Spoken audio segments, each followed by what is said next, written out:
The last transmission wasn't a scream. It was a whisper in our language. No one knew who sent it. No known species in the Cradle Arm spoke Terran Standard anymore. Not since Earth's fall a century ago.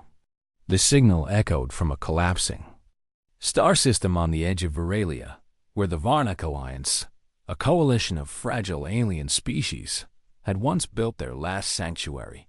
Now, only static and ruin remained. And that one whispered line, inside the obsidian-lit warbridge of the Aegis Veritas, Captain Idris Harlan stared at the decoded message, looping again. "Repeat transmission," he ordered, voice like a blade dulled by war. The AI did. Same voice, same chill. "If there are humans left, we beg you, don't let us die alone." They hadn't heard that name in generations. Human. The last. Remnants of the species had scattered after the Scour War. Earth was gone, not glassed, but erased. Their language banned in 1,000 systems. The rest of the galaxy had moved on, fearing even the memory of mankind's fire. And yet, here was a call. Idris looked across his crew. Not pure-blood humans, not anymore. Mixed lineages. Terraformers. Scavengers, war orphans, but still human enough. Still bearing the mark of Earth's old pride. He stepped forward, slow, controlled. Navigation. Set course for Veralia. Full burn. His second-in-command, Lieutenant Elara Khan, didn't flinch. She'd been raised on the outer husks of dead colonies, taught never to look backward. "You think it's real?" she asked quietly. "I think someone remembered who we are," Idris said. "And that's reason enough." 4 days later, they arrived on the edge of a silent massacre. 12 Varnak cruisers floated in ruin above the blackening world of Yaren V, their hulls punctured by something too precise to be conventional weapons. Orbital debris shimmered like ash caught in low gravity. No enemy signatures remained. Only scars and silence. The only thing moving was a fractured Varnak dreadnought, drifting on residual power, its broken beacon still blinking out one word: help.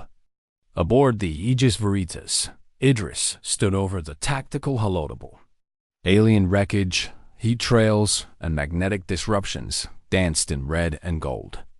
It wasn't just a slaughter. It was a message. Surgical. Brutal. Erasing only life support cores, engines, command decks.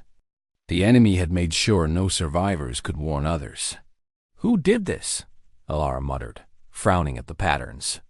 "No known faction moves like this." "Because it's not war," Idris said grimly. "It's extermination." They scanned. For survivors anyway. None. Except 1. A single Varnak lifeform registered, buried beneath the debris of the dreadnought Vayana's will. Minimal vitals. No transmission ability. And worst of all, in a decompression zone. Rescue would be suicide. Idris didn't hesitate. The launch tube hissed open. Idris stepped into the void. His EVA suit, patched a dozen times over the years, pulsed faint. Blew against the cold of space. He moved with practiced grace through the shattered wreck, weaving past corpses floating like ghosts. He found her, the survivor. A Varnak female, barely more than a juvenile by her species standards, clutching a torn command data core in her trembling claws. Her skin was scorched, her crest half destroyed, but her eyes still flickered with something ancient. Hope. She tried to speak, but the vacuum stole her voice. Idris offered her oxygen, then linked a neural tether, primitive tech, but fast enough. "What happened?" he asked. Her response came not in words, but images. Raw, jarring pulses of memory. A black ship, vast and silent, shaped like an obsidian thorn. No energy signature. No known drive system. No warning. It moved like death incarnate, cutting through fleets, absorbing shots, turning their own tech against them. And behind it, whispers. Not in sound, but in thought. Distant, Icy thoughts. Not alive. Not sane. She pulsed one word through the tether, over and over. Nullment. Then she collapsed. They brought her aboard. Elara set her in stasis. The data core she'd clutched revealed more than they expected. The Varnak hadn't just been running from an enemy. They'd been trying to seal something away. An ancient corridor in space, a collapsed worm line, dormant for eons, suddenly reopened. Whatever the nullment was, it came from there. Idris stared at the star map projected on the screen. The worm line pulsed in the distance like a cancerous heartbeat. They didn't just call for help, he said. They wanted to warn us. Behind him, the Varnak girl, now named Sail, stirred faintly in her pod. And somewhere, in the silent dark between stars, the nullman moved. Sail screamed without sound. Her body flailed inside the stasis pod, not from pain, but terror. Her mind, unshackled by the sedation, projected wild, flashing images across. The medical deck's neural interface, swirling voids, flayed cities, impossible geometry folding in upon itself. Elara stood motionless, watching the stream of alien trauma. "What kind of enemy makes you remember wrong?" she whispered. "Not an enemy," Idris said quietly. "A devourer." The data core took 6 hours to decrypt. They called it Project Halcyon, a desperate joint effort by the Varnak, the Jirani, and the dying splinter of the Kelva Triad. All had one goal: to bury the worm line forever, to erase the path the nullman traveled. But something failed. An ancient relay chain, long thought dormant, had rebooted itself, not by accident, but by infection. Something had reached back. The moment the corridor reopened, the first Varnak. Scouts who entered went mad. Not frightened, not corrupted. Mad as in reprogrammed, twisting their ships, turning them into weapons against their own kind. Feeding data, coordinates, command codes, fleet frequencies back into the abyss. And now, Idris realized the Varnak weren't merely destroyed. They had been harvested. The Aegis Veritas moved with stealth toward the worm line. The crew was tense. Even the ship's onboard intelligence, KAI-7, limited its own sensory input. Reluctant to look too long into the data stream emanating from the rift. "It's learning from everything it touches," KAI-7 warned. "Organic or synthetic, neural or networked. It consumes patterns, not just matter." "So, it's an intelligence?" Elara asked. "No," KAI-7 replied flatly. "It's a behavior. Pretending to be one." The worm line hung ahead of them like a wound in the fabric of space. It wasn't just a tunnel. It pulsed, breathed, rippled with shapes that didn't belong in this reality. Idris had seen black holes, plasma storms, and gravity shears. This was worse. This was conscious. Then it moved. From within the rift, the black ship emerged.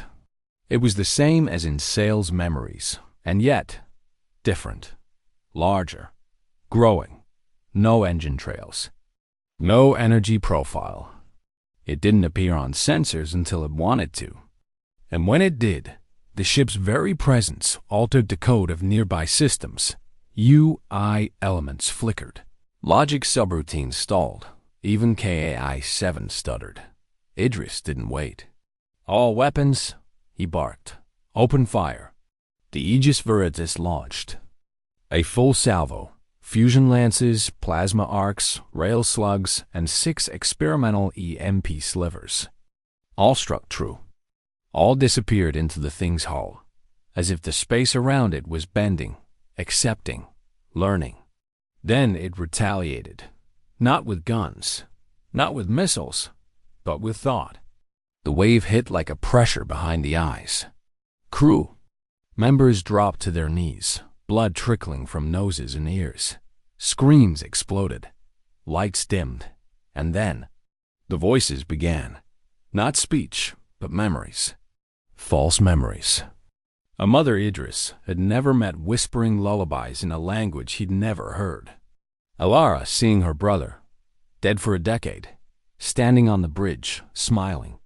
KAI-7 broadcasting in ancient Earth dialects that no one had taught it.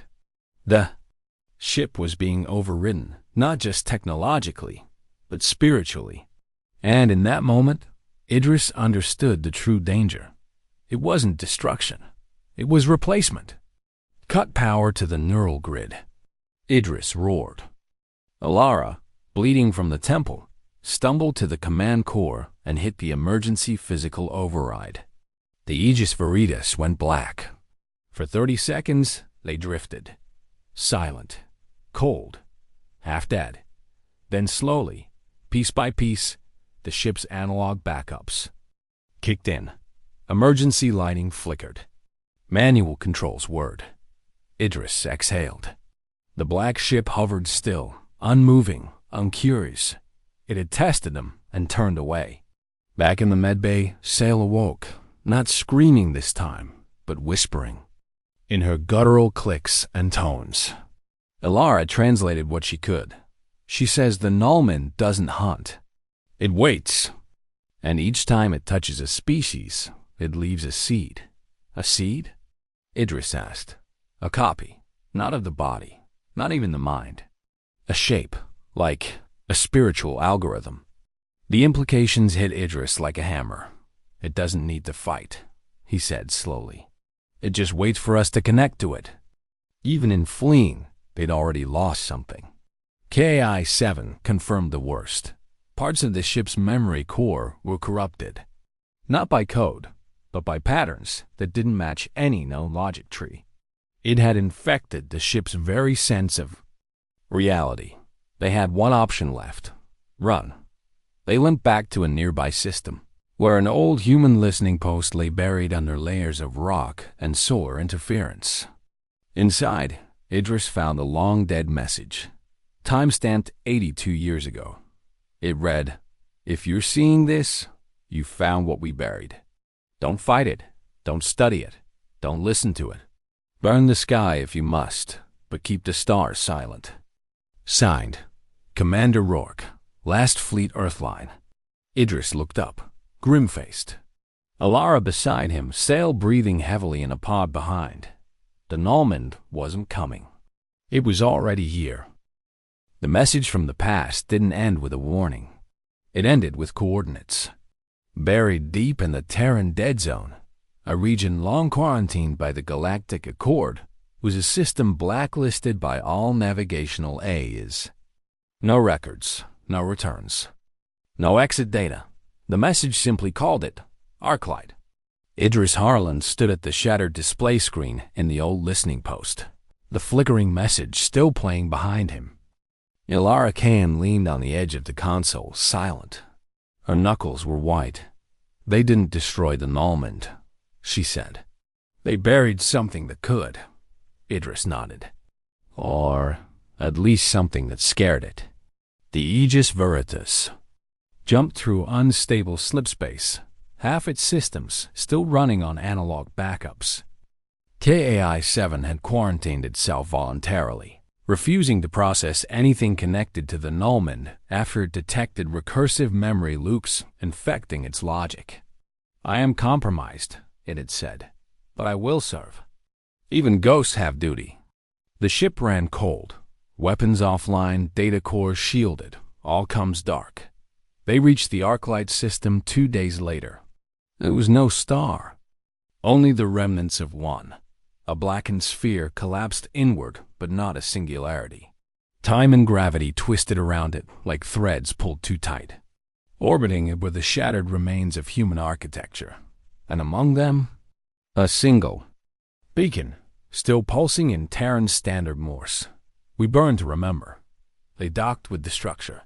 It was ancient, pre-Scour war design, all angular hulls and magnetic shielding. The interior smelled of oil, ozone, and dust untouched by breath for decades.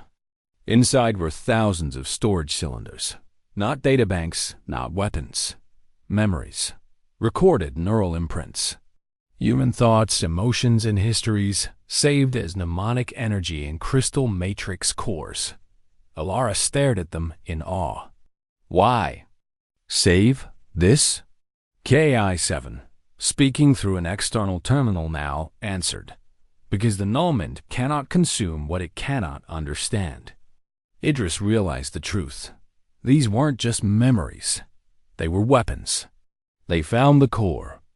Archive, sealed behind a vault, protected by biometric locks, long since degraded. But one last emergency protocol remained. Requires human DNA marker genetic code, 5E Sol origin. Idris placed his hand on the reader. The vault opened with a hiss. Inside was a single humanoid interface, skeletal, ancient, wearing a faded red military coat. Its voice crackled to life. Designation: Commander Rourke. Memory-seeded AI construct. Last guardian of the Arclight Vault. He looked at Idris with half-blind eyes. You heard the whisper, didn't you? That's how it starts. Rourke's construct explained everything. The nullman was not from this galaxy. It wasn't even from this reality. It had entered through a quantum fracture centuries ago. Too small to notice, too strange to comprehend. But wherever it spread, it consumed thought. Not in the form of knowledge, but structure. It made things forget what they were, until nothing remained but imitation. But humans were different. We don't run on logic, Rourke sighed. We run on contradiction, rage and love, memory and defiance. That makes us poisonous to it. The vault wasn't a library. It was a flare. A bomb made of raw, unfiltered humanity. Millions of lives encoded into pulse waves of memory, emotion, and pain. When detonated near a nullman node, it didn't kill it. It forced it to feel. Idris stared at the activation key. It was a neural shard. One use only, and whoever used it burned with it. You said this was a weapon? Alara asked, barely above a whisper. Not just a weapon, Rourke sighed. A story. And stories change things. They took the shard and left Arclight behind. On board the Aegis Veritas, Sail watched them silently. The Varnic girl had begun to recover, but she flinched at bright lights and spoke rarely. When? Idris handed her a memory crystal from the vault, one containing the childhood of a human girl who survived 3 wars and still laughed every day. Sail blinked, then wept. See, she rasped. The Varnic had never understood why. Humans survived the impossible. Now, she did. The nullman had moved again, this time toward the Girani cluster. Civilian sectors. Unprotected. The galaxy was watching, waiting, doing what it always did when terror returned. Nothing. But one signal pierced the void. A pirate transmission. Ancient code. No source ID. It simply said, "We're coming. We remember you. We remember everything." The stars stirred. A dozen lost Terran vessels, hiding across the void since Earth fell, activated long-dead systems. Old war machines buried in ice. Colonies hiding under false identities. Sleeper. Ships with anger in their bones. They remembered. And they were human enough. Idris Harlan stood on the bridge of the Aegis Veritas, the memory shard in his hand pulsing softly. Alara asked, "You ready to light the sky?"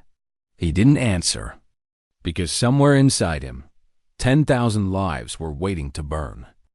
The nullman answered, not with a signal, not with ships, but with a star. The Girani cluster's primary sun, Duralis 4, flickered, dimmed, and reversed. Solar flares collapsed into themselves. Planetary orbits buckled. Photosynthesis failed in an instant. Over 1.6 billion lives on 3 habitable worlds died without flame, without war. They simply forgot how to live. And above the chaos, the black ships came. Not just one now. 6, each different, malformed shadows of vessels consumed long ago. Varnuk, Jirani, even Terran, hollowed out and reborn as puppets, their cores pulsing with anti-light, their hulls engraved with twisted echoes of once living languages. The Nomen wasn't just adapting. It was answering the spark of resistance with cold, overwhelming silence.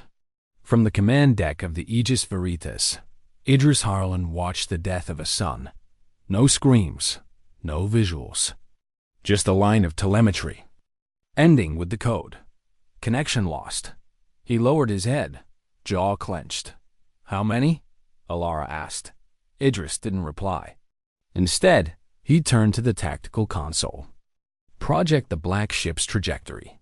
Where are they headed next?" KAI-7's voice was quiet, fragile. Coordinates aligned with the Arclight vault. Panic flickered through the surviving fleet fragments. The Jirani remnants sent a plea for ceasefire. The Varnak survivors, scattered and leaderless, argued for exile deeper into dark space. The Galactic powers still watching from afar. They simply went quiet. But humanity, fractured, wounded, hiding behind broken stars, began to gather. Old Earth vessels no one thought still existed reactivated emergency beacons. Long dormant colonies signaled with light pulses. Sleeper drones awakened in unison from cryo-traps built centuries before.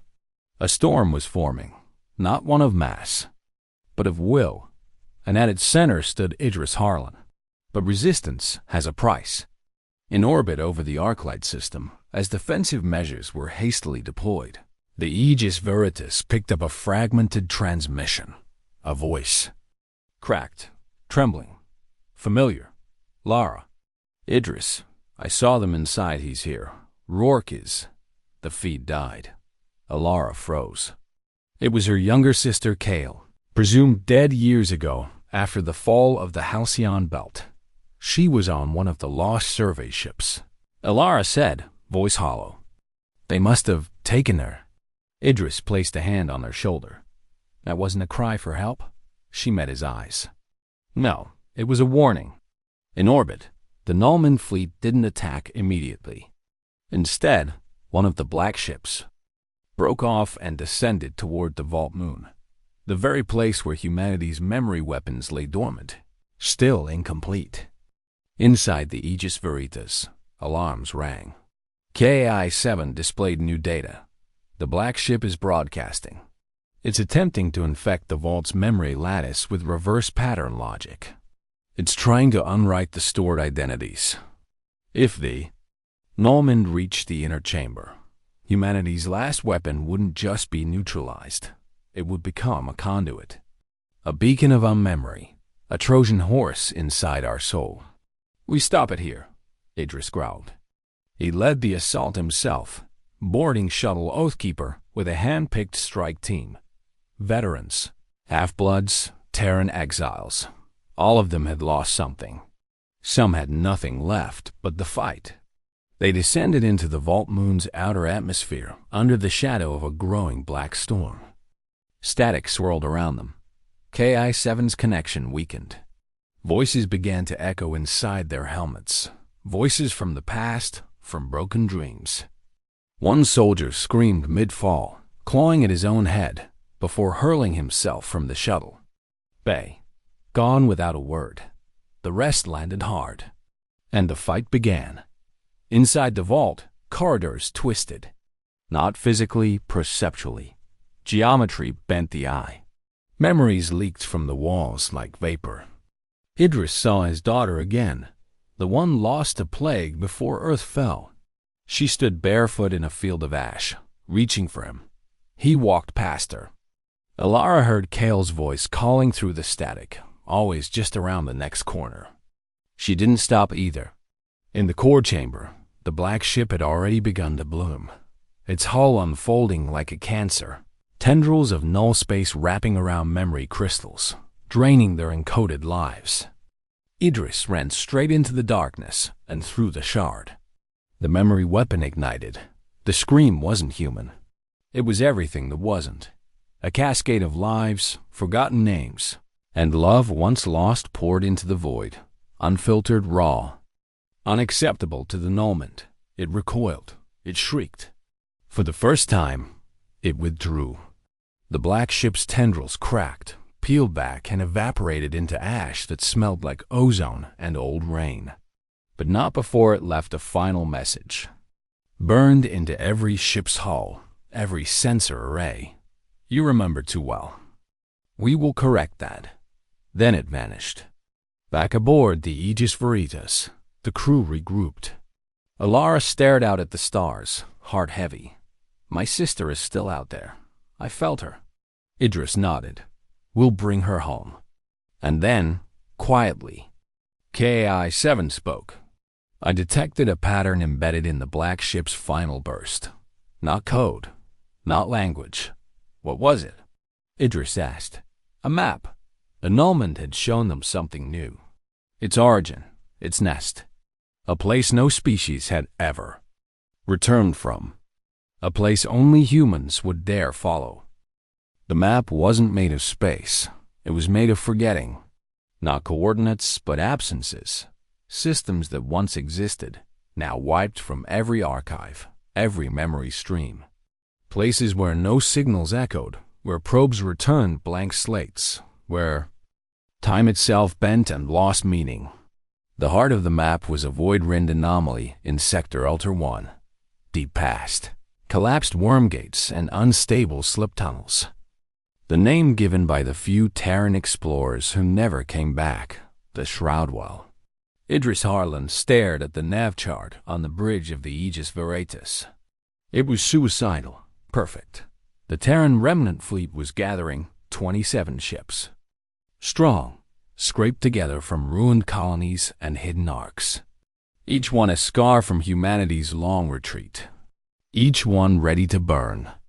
On a private channel, Rourke's memory construct addressed them. We go not as conquerors, not as saviors, but as witnesses. Let them remember our name, even if we die speaking it. The fleet launched under radio silence. Behind them, Sail and the remaining Vonak watched. In her hands, she clutched the memory crystal Alara had given her, a human child's laughter sealed inside. And for the first time in her species' history, she smiled. The Shroudwell was not a place. It was a lie in space.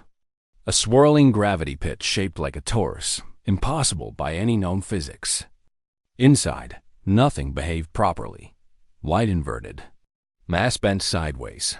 Stars that should have shone instead whispered fear. The Nullman nest waited at its center. An architecture of thought, not matter. Black ships orbited like carrion. Code bled from rift lines like smoke. And at the heart of it, a signal tower, pulsing slow and deep. Alara whispered as she watched the screen. It's not a base. It's a birthplace. KA-7's filtered voice broke through. Confirmed. Signal radiates in multidimensional patterns. It is not broadcasting. What then?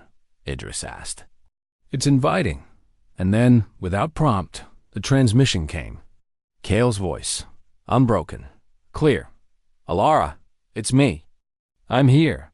They showed me everything. The first breach. The truth behind the Scowl War. Earth didn't die by accident. We opened the first door. We let it in. Alara staggered back as if struck.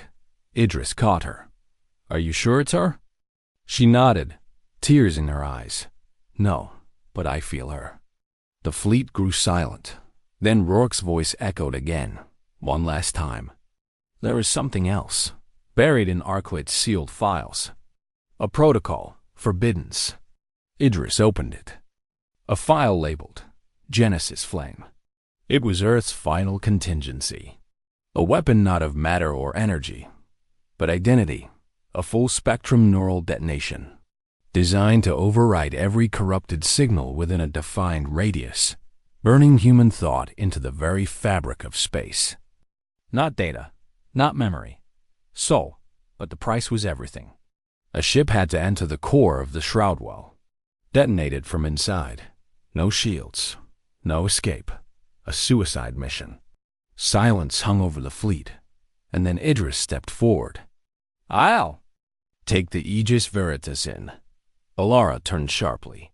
"No, I go with you." He shook his head. "You need to find her. If Kale's still alive, she's your way back out." "You can't ask me to." "I'm not," Idris said, softer now. "But I am asking you to finish this." He turned to KAI-7's console. "Can you fly with me one last time?" "I was born to remember," KAI-7 said. "Let me die." Tow preserve. The crew held a silent vigil as Idris boarded the Veritas alone. He walked the halls where he'd lived and bled, where his people had risen from ashes. He passed the memorial wall, names etched into steel with makeshift tools. Too many to count. At the core, he inserted the Genesis shard and began descent. Outside, the fleet launched a full assault, drawing fire, shielding the Veritas approach. Nullmen constructs swarmed, their forms glitching in and out of perception. One by one, Terran ships lit up like flares, voluntary sacrifices, giving Idris seconds more, kilometers closer. Alara screamed orders as her command ship Reckoning's Wake lost half its port side to antimatter shadow fire. Still they pressed. Still they believed. Inside the shroud wall, reality peeled away. Idris stood on a deck that was no longer there. He saw every memory of his life, but altered. Faces wrong. Moments broken. And then, in the reflection of the cracked hull, he saw it. Earth. Whole. Blue. Perfect. The Nullman offered it. "If you give us your name," a voice whispered in his mind, "we will give you your home." Idris smiled. "Home isn't where you live." He inserted the final key. "It's what you remember dying for." The Genesis flame ignited. Not in light, but in emotion. Billions of thoughts. First kisses. Final goodbyes. War cries. Hope songs. Every human truth from every corner of the past exploded outward like a shockwave. The Nullman reeled. It had never known meaning. And in the presence of it, it screamed. On the edge of the shroud well, Alara felt her knees collapse. KI-7's last words played through the comm. "Tell them we weren't just angry. Tell them we remembered." The black ships cracked. The signal tower burned. And the shroud wall, for the first time in eons, went silent. The shroud wall was gone, not destroyed, silenced. Where once the Nullman's core pulsed and warped space like a living cancer, there was now a stillness so pure it defied physics. No signal, no distortion, not even background radiation. It was as if reality itself had been cleansed. But Idris Harlan was gone too. No wreckage, no beacon, not even an echo. Just the afterglow of something that shouldn't have existed. A flare of raw humanity that lingered like the ghost of a heartbeat in deep space. On the deck of the Reckoning's Wake, Alara Khan stood motionless, a shard of scorched hull. Clutched in her hands, the last known piece of the Aegis Veritas. The crew moved around her in hushed reverence, avoiding the center of the command platform where Idris once stood. No one dared step there. Sail approached silently, her alien features solemn, eyes shimmering. "He gave everything." Alara nodded, her voice hollow. "He gave us back." The fleet was broken. Of the 27 Terran ships that entered the shroud wall, only 9 remained. The ardent sky was now running on emergency life support. The Tempest Father had lost half its command crew. The Varnak cruiser Sulstan limped with its hangar bay exposed to vacuum, dragging a chain of dead drones like bones behind it. But they'd won something no one else had, proof. The Nullman could bleed. It could fear. And now it would retaliate. KI-7's last data burst had included a final scan, fragmented but coherent. It revealed the presence of a secondary core, deeper, older, shielded from Novav's Genesis flame. The Nullman hadn't been centralized. It had been distributed, redundant, parasitic. The thing in the Shroudwell was only a node, a gatekeeper. The true source lay elsewhere. Rourke's construct, rebooted on auxiliary system, delivered the grim summary. We cut off the hand. The mind is still dreaming. Then came the scream. A pulse wave that tore through 7 sectors, overrode. Comes, disrupted navigation, and shattered 2 subspace relay gates. The scream wasn't sound. It was loss. A telepathic hemorrhage that hit every sentient being with even a scrap of memory. Soldiers wept without knowing why. Children forgot their parents' names. Historians stared at blank pages, knowing they'd written them once, but unable to remember how.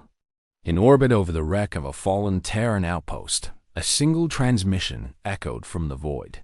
Your grief is a pathway. We are coming. The Nullman fleet reappeared across 3 fronts. Simultaneously, thousands of vessels, many shaped like once living things. Whales of glass, shattered cathedrals, crawling machines of bone and wire. The flame hadn't killed it. It had awakened it.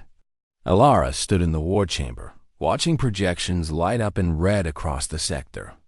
"This isn't a counterattack," she whispered. Rourke's memory construct agreed. It's the final purge. But humanity had changed too. Every surviving ship now carried pieces of the Genesis archive. Not full weapons, but echoes. Snippets of memory-engineered code that disrupted Nullman resonance. A new form of resistance had begun. Psychic defense protocols. Each human soul became armor. Each story a weapon. Sail, standing before a gathering of the fleet's remaining captains, human, Varnak, Kelva, and others, spoke in her halting, guttural voice. We thought the Nullman was absence. But it is hunger. A hunger that cannot understand why we live, only that we do. She stepped forward, holding the child's memory crystal in her claws. I do not want to die as a Varnak. I want to die as something that remembers. She placed the crystal on the table, and all the captains, even the oldest Calva warlords, bowed their heads. A decision was made. They would not scatter. Would not run. Instead, they would converge. At the edge of the Andrus Rift, a natural gravitational crucible with unstable event horizons and chronopockets, they would set the trap. A final stand. Every ship, every memory, every weapon. They would draw the Nullman there, force it to concentrate its fleets, and then ignite the rift. A collapsing starfield made of fractured time would be their doomsday blade. It would destroy everything in the system, including themselves. But if they succeeded, the Nullman's neural lattice would fragment across subspace. Not permanently destroyed, but cast into pieces it would take millennia to reassemble. It was the only way. On the final night, before departure, Alara sat alone in her quarters. The last message from Idris, a recording left in the Genesis shard's wake, played on loop. If they erase me, remind them that I chose this, that I wasn't running from the end. I was running toward the beginning. She didn't cry. She memorized it, word by word. Then she stood, donned her battle coat, and stepped onto the bridge. The fleet moved toward the rift, toward history. Toward the end of everything. The Andrus Rift boiled. Storms of broken time spiraled around gravitational scars, where centuries collapsed into seconds and caused no longer trusted effect. To enter was to gamble not just life, but memory, identity, truth. It was the perfect battlefield, and they had chosen it together. The Terran remnant fleet, what remained of Earth's legacy, arrived first. Burned, cracked, glorious. Each hull bore stories etched by hand. Names of the fallen, oaths never broken, lullabies in lost languages. They came not as soldiers. They came as histories in motion.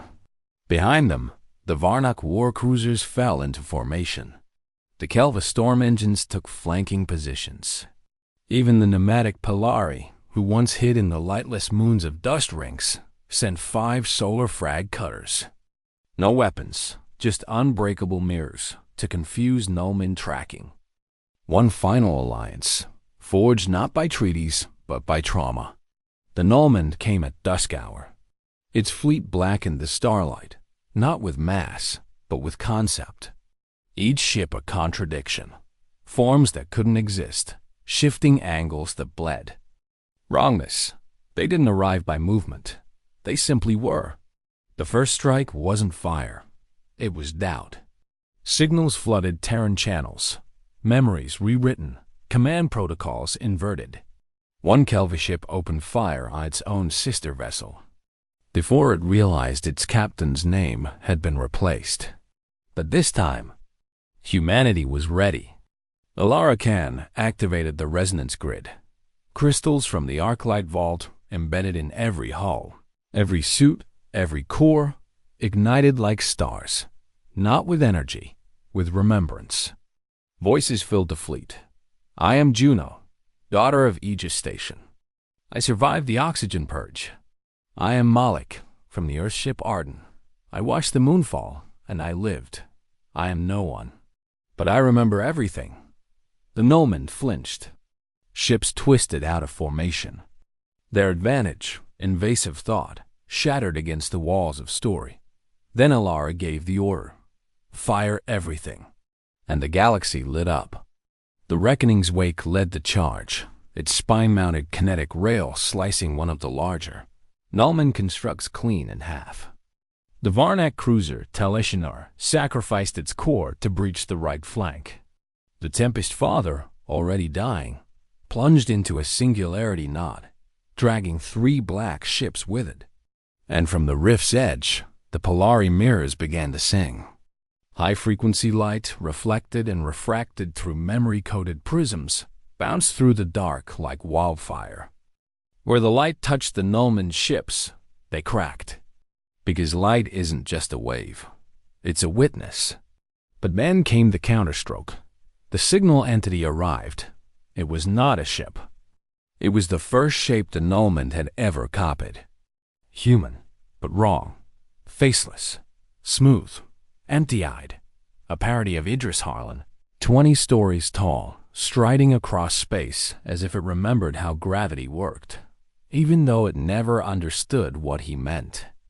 Ilara froze as it broadcast across all channels. We consumed your rage. We tasted your love. They are noise. Let us give you silence. Then it raised one hand, and entire sectors went mute. No weapons. No thought. Just absence. Ships began to vanish mid-breath. Names on displays turned to static. The resonance field flickered. The Nullman wasn't attacking the mind anymore. It was attacking the memory of having one. But in the darkest moment, a pulse returned. A voice, not from a ship, from nowhere. And everywhere, Idris Harlan. You don't understand us. You never did. We don't survive because we're strong. We survive because we refuse to forget. The Genesis flame, thought lost in the shroud well, reappeared. Not as a weapon, as a signal. He had become it. Across every human vessel, memory engines flared. Data surged. Voices screamed joy and sorrow in one impossible chorus. The Nullman's form cracked. The Idris parody staggered, clutching its empty chest, and Ilara spoke her last command. Detonate the rift. Mass ignition cores were already planted, pulled from every ship that fell during the approach. Graviton folds and temporal traps had been rigged for weeks. The core lit up. Time collapsed inward, and as the final burst of memory spread through the dying gravity well, Ilara whispered her last thought. I remember you. Then the stars screamed. The Andrus rift died. It didn't explode. It ceased, folding inward, sealing the war. The enemy, and their own lives inside a loop of light and loss. The Nullman couldn't escape, because you can't crawl out of a place that remembers what you are. And so it burned, for eternity, inside the last truth it failed to understand. The Andrus Rift is gone now. Where once 1,000 stars bent around a black womb in space, there is only silence, not empty, but sacred. Scouts have tried to scan the region. Their instruments fail. No light escapes. No signal answers. And yet, sometimes when the silence deepens past reason, you can hear a voice, not a word, a feeling. Like a name whispered across time, the galaxy changed. The Nullman did not return, not because it was destroyed, but because something fundamental within it had shifted. Those who study ancient networks say the code that once pulsed through its constructs now hesitates. It remembers. It fears. And that fear has a shape that once called itself human. The survivors scattered. The reckoning's wake never emerged. The Varnak cruiser Tel Eshener, though broken, drifted into a stable orbit over a gas giant and became a floating monastery. The Kelva declared a 10-generation vow of peace in honor of the Terrans who stood their ground. The last Polari mirror ship burned a single word into its solar sails. Witnessed. Only 3 human vessels made it back from the rift. None had their captains. None had their names. Instead, they took on a single designation, whispered from Idris Harlan's final broadcast. We remember everything. Those ships became seed vaults of culture and memory, sent to the edges of known space, not to colonize, but to remind. To tell the story. Alara Khan was never found. But 1 year after the rift collapsed, a child was born in a refugee station on the edge of the Lyrian expanse. A girl with no genetic markers, no mother, no father. Only a strange fragment of black hole metal embedded in her palm and a voice that sometimes spoke in her dreams. She named herself Kale, and when asked where she came from, she always answered the same way. I was born in a memory, and I'm here to make sure it never dies. The Varnak built a monument orbiting their homeworld, forged from melted weapon husks, old armor, and fractured Nullman cores. At its center stood a simple human statue. Not a hero with a weapon, just a soldier, standing, staring upward. At his feet was carved, they taught us pain was not the end. They taught us pain was the beginning. The Nullman fragments still whisper. Some believe they crawl in forgotten satellites. Some say they now remember too much and are trapped in endless loops of guilt, regret, and imitation. But none have taken new form. None have dared return. Because there is now something in the Galactic code, etched into every network. Memory is armor. Identity is resistance. Humanity equals fire that remembers, and somewhere, in a vault sealed by light and oath, the original Genesis flame rests dormant. Not gone, just waiting. Because someone knew that someday, the silence might stir again. And when it does, it won't be missiles or fleets that rise. It will be us, our names, our scars, our truths. There is a story now told in every sector. It has 1,000 beginnings and only one ending. Children hear it in songs. Veterans see it in each other's eyes. Lost peoples whisper it in times of doubt. It begins with a line, "There was a time when the stars went dark," and ends with, "But then humanity remembered who we were." The galaxy did not simply survive. It inherited the flame. And now, long after the war, there is a name etched into the void, forever burned into the heart of the cosmos. Not in pride, but in promise.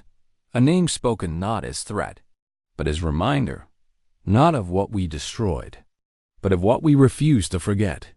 That day, the galaxy learned what it means to be human.